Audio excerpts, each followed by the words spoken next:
Nama Om Vishnupadaya Krishna Prestaya Bhutale Shrimati Bhaktivedanta Swaminiti Namane Namaste Saraswati Devi Gauravani Pracharne Nirvishesha Shunyavadi Pastyachadeshtarne Sri Krishna Chaitanya Pramanityananda Shri Advaita Gadadha Shivas Adi Gaura Bhaktivinoda Hare Krishna Krishna Krishna Hare Hare Hare Rama Rama Rama Hare Hare Vanchkalpatarubhyascha Kripa Sindhubhya Evacha Patitanam Pavanebhyo Vaishnavebhyo Namo Namah. So Srila Prabhupada just participated in the Sadhu Samaj in Bombay, and as we read, he basically mainly had the devotees do Kirtan, and the people in the crowd were just completely overwhelmed. Completely overwhelmed. And then Prabhupada spoke for 5 minutes, but the impact was massive. People began crying in uncontrolled happiness. Never before had such a thing happened. Yes, okay, so now that program's finished, so about 25 newsmen came to a press conference on the 5th floor of Mr. Seksaria's residence. Seksaria? Prabhupada sat with his disciples on a large mattress and answered questions. And the devotees showed a film of the San Francisco Ratha Yatra. The reporters asked about New Vrindavan. They questioned the devotees. Why had they become sadhus? Why had they left their country? The next day the press was full of stories of Prabhupada and his movement. The Times of India picked up on a particular angle.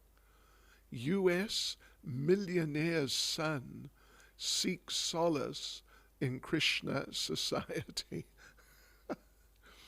The article told of Girirajas renouncing his father's wealth to join Prabhupada's movement. One newspaper quoted Giriraj, "My father works hard and earns fabulous money. He also fights with my mother. My sisters ran away from the house. Thus, in spite of material comforts, nobody is happy." Quoting Shamsunda, "My father is very rich, but he has to take sleeping tablets every night." And there were other articles. Soon, letters appeared in the letters column of the Times of India. Okay, this is from a letter. "As far as my knowledge goes, these foreign Hindus of the Hare Krishna movement cannot be equal to the native original Brahmins and Hindus. They will have to be relegated to the lower castes." It is significant to see one of the newly converted sadhus, Sri Gopal Das, formerly Charles Poland of Chicago, stated that he was a construction worker formerly. Doing Sudra's work, it would thus become necessary to allot the 3 lower castes to these foreign converts according to their profession. Haribol. Haribol. That's a real Haribol. Another letter stated, the Hare Krishna movement is just a sporadic fad of sentimentalists. Prabhupada said these letters should be answered. And he personally outlined replies delegating their writing to specific disciples. Within a few days, Prabhupada's replies appeared in the press. Yes, this is... Now, what follows is Srila Prabhupada. You see, the way it's laid out here, you can't tell what's what. So Prabhupada replied, in India, even amongst the Brahmins in different provinces, there is no social intercourse. So if they're socially accepted or not doesn't matter. For example, amongst the qualified legal practitioners in different provinces, there may not be social intercourse, but that does not mean they're not qualified lawyers. This is a cultural movement. And if the whole world accepts this cult, even though Indian Brahmins do not accept it, will do no harm at all. We are not striving for social or political unity. But if Krishna consciousness is accepted, there will automatically be political, social, and religious unity. The fact that one of our boys was a construction worker does not mean that he belongs to the Sudra community. The Sudra community is the less intelligent class or illiterate class who have no information of the value of life. In America, even the highest cultured and educated person can go to work as an ordinary construction worker because they accept the dignity of labor. So although a boy was working as a construction worker in America, he is not a Sudra. But even if he is accepted as a Sudra, Lord Krishna says that anyone who comes to him is eligible to be elevated to the highest position of going back home, back to Godhead.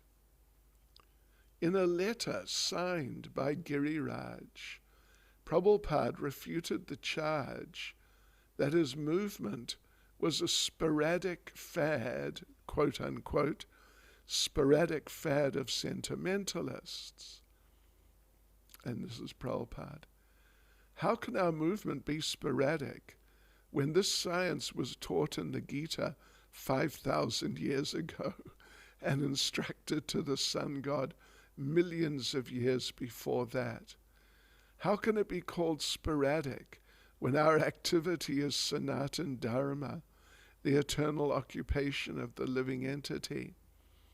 Would faddists give up all meat-eating, intoxicants, illicit sex and gambling for over 5 years now? Would faddists give up friends, family and money and get up at 4 a.m. daily, ready to go to any country in the world and preach in any conditions immediately on the request of their spiritual master? Unquote. Prabhupada saw all news coverage of the Krishna consciousness movement as an aid to propagating Krishna consciousness. Even by criticizing the Krishna consciousness movement, he said, the papers were broadcasting the holy name of Krishna, and Krishna's name was absolute. Mr. Sexaria held a special program for many important dignitaries of Bombay. Although he had expected no more than 200 persons, many more came. They were Bombay's elite. The women dressed in expensive silk saris and wearing golden jewels. The men in silk Nehru-collared suits, all white, starched dhotis and kurtas. Prabhupada held kirtan with his disciples, and then he spoke briefly and gravely. You are all very intelligent persons, he said. You are all very learned and educated. You are all very great persons. I beg you, I take the straw of the street between my teeth, and I beg you, just chant Hare Krishna. Please chant Hare Krishna. After his talk, Prabhupada left, and the devotees showed slides of the Hare Krishna movement's activities around the world. They also made their first public life membership appeal. And Mr. G.D. Somani, one of India's leading industrialists, as well as Mr. Seksaria, signed on as members. Although Prabhupada was happy to see the number of ISKCON's life members increasing, that his shipment of books from Dai Nippon had not yet arrived made him anxious.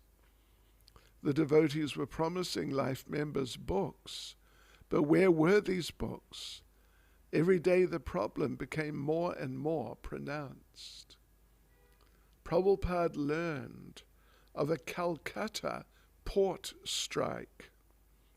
His books had apparently arrived, but the ship, unable to unload cargo in Calcutta, had left port. He worried that the ship would unload the books in some other Indian port. The exact whereabouts and condition of the books, however, remained unknown. Prabhupada was greatly concerned.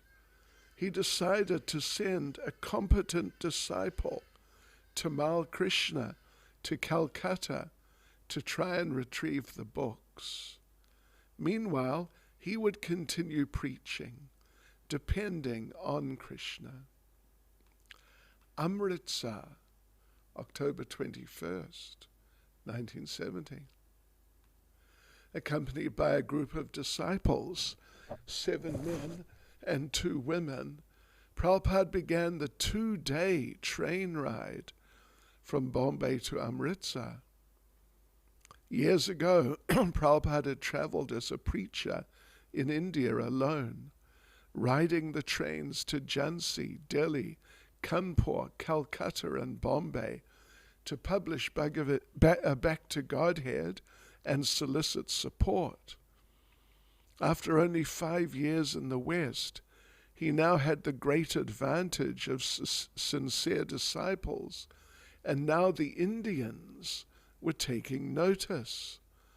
He had stationed Achyutananda Swami, Jayapataka Swami, Hansadutta, and others in Calcutta, Tamal Krishna, Shamsundar, and others in Bombay.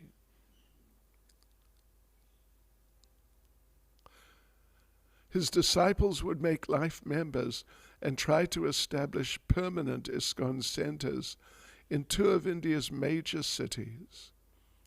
His Krishna consciousness movement was beginning in India, and he wanted to travel with his disciples wherever there was an opportunity to preach, just as he had worked in America, never settling comfortably in one place, but always traveling, speaking about Krishna, meeting new people, and offering them devotional service. So he would also work in India.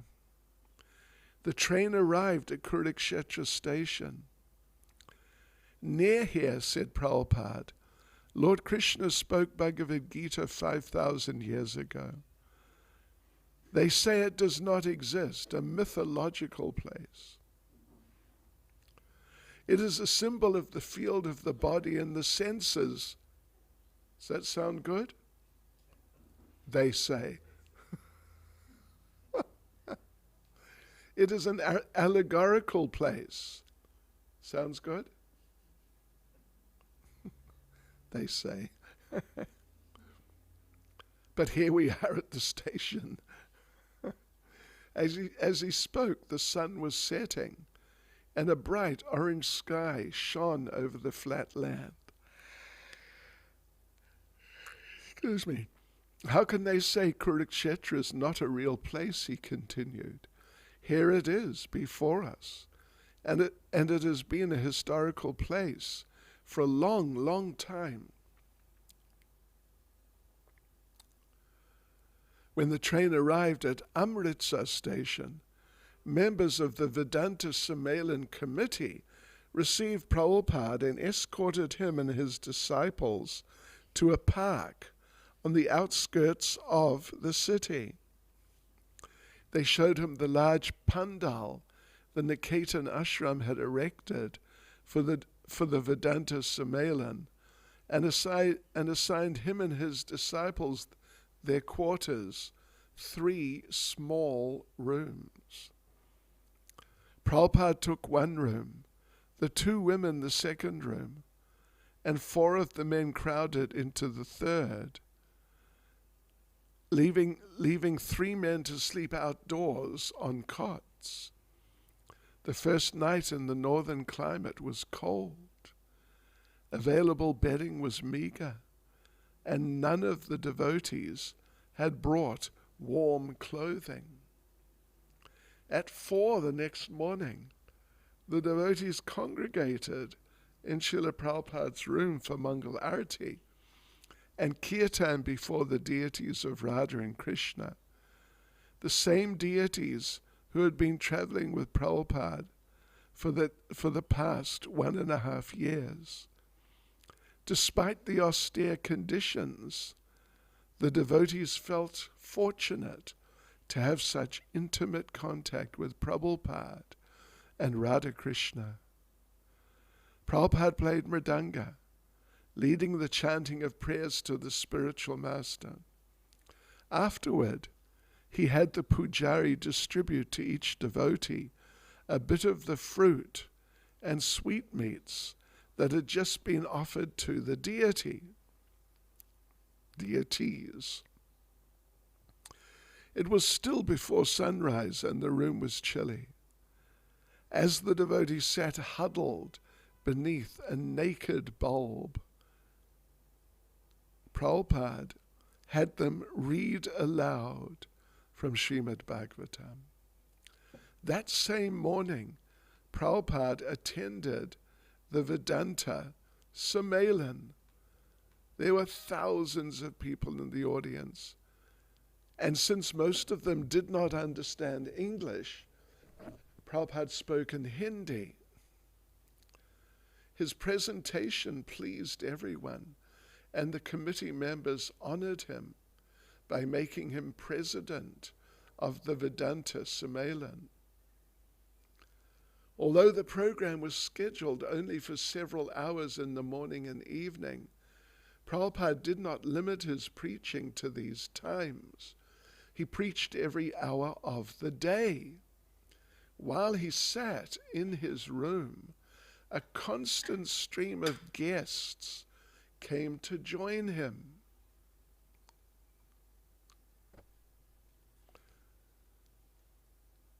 Came to him.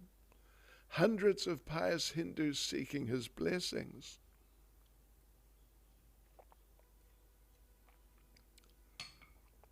Recognizing this vestige of Vedic culture,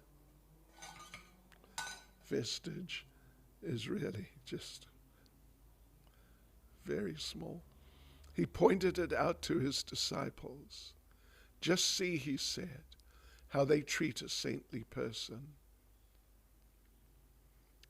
Prabhupada also began receiving the usual flood of invitations to visit the homes of Hindu families. He accepted as many invitations as possible, more than possible, it seemed to his disciples. Prabhupada moved quickly. When the cars were ready, he would come out of his room and go, leaving behind anyone who wasn't ready. After each engagement, he would get into his car and go directly to the next. Latecomers would sometimes find he had already left. They would then jump into bicycle rickshaws and try to catch him. A wrong direction or a missed turn might make them miss the next engagement. And when at last they would catch up, they would find Prabhupada coolly, gravely, in the midst of a lecture on Bhagavad Gita, or laughing and taking prasadam with his host. Every day brought at least a half dozen engagements. Come to our temple for darshan. Come to our house for prasadam. And whenever Prabhupada would return to his ashram, he would find a long line of guests waiting to spend a few moments with him. None of the devotees could match Prabhupada's pace and enthusiasm. His energy seemed never to wane. For his disciples, being invited insistently to take a full meal at half a dozen homes in one day was too much.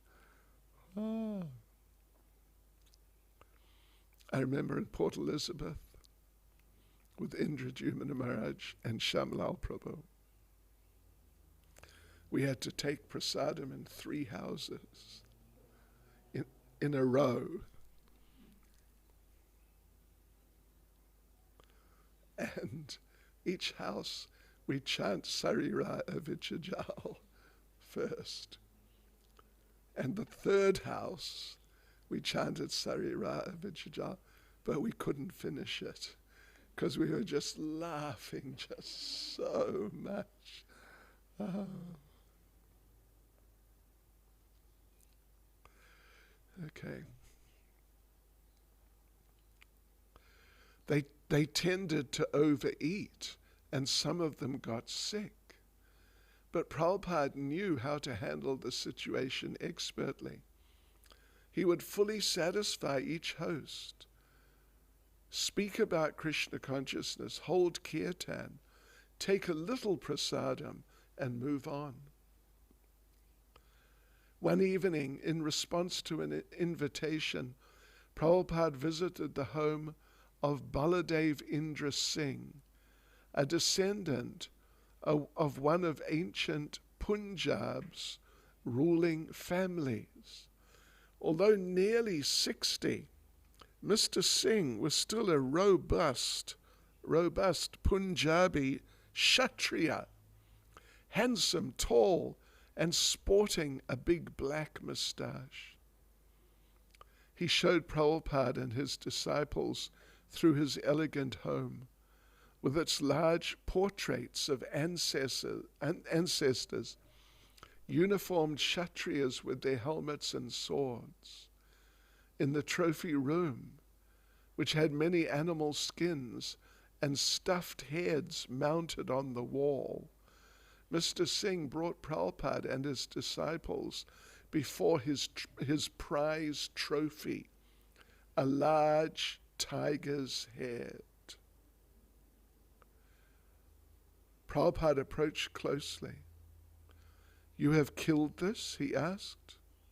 "Yes," Mr. Singh replied, and he described the details of the hunt. The man-eater had killed many people in a nearby village, Mr. Singh explained. "So I went and shot it." Prabhupada's eyes widened and he turned to his disciples.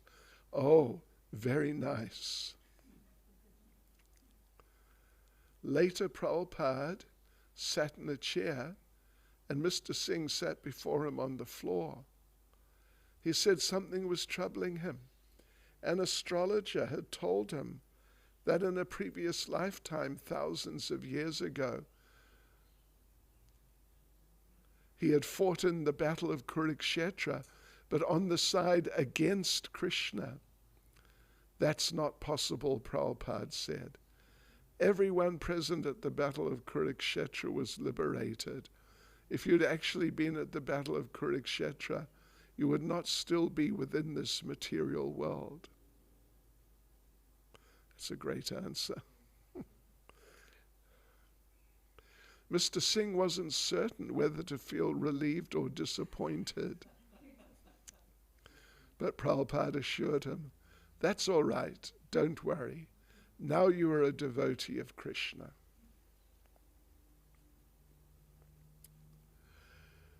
When Prabhupada asked Mr. Singh to become a life member of ISKCON, he agreed immediately. He confessed that when he had first invited Prabhupada and his disciples, he had actually been skeptical.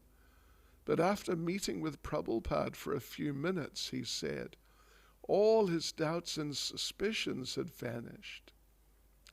He would be happy to become ISKCON's first life member in Amritsar. Although the devotees requested Prabhupada to take fewer engagements, he would not slow down. It was his disciples, he said, who were finding the pace difficult. One night, after the 8th and final engagement of the day, Prabhupada returned to his room just a little before midnight. For the devotees, the day had been exhausting, and they were eager to get to bed as soon as possible. Noticing Prabhupada's light still on, one of them went to the window. Prabhupada was sitting at his desk, leaning back against the wall, listening to a tape recording of one of the talks he had given that day. Well, yeah. Tribhuvanath Prabhu, I've mentioned his name, on a few different occasions before, because he was British. He was actually Irish, but, you wouldn't think he was Irish. He's like an Englishman, in a sense. But he was very close to Srila Prabhupada, and Prabhupada really appreciated him a lot. And he told me that one day after class in Berry Place in London, before I joined, he went up to see Srila Prabhupada immediately after the class, just immediately. And Prabhupada was sitting reading Srimad Bhagavatam. And Tribhuvanath Prabhu said something to the effect, oh, Srila Prabhupada, you read your own books. And Prabhupada said, yes, of course. And do you know why? Because they are not my books. They're spoken by Krishna. Yeah. So I read them.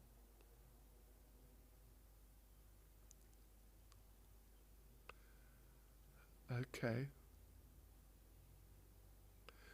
So, devotees, let us conclude. Srila Prabhupada ki jai. Oh, anyone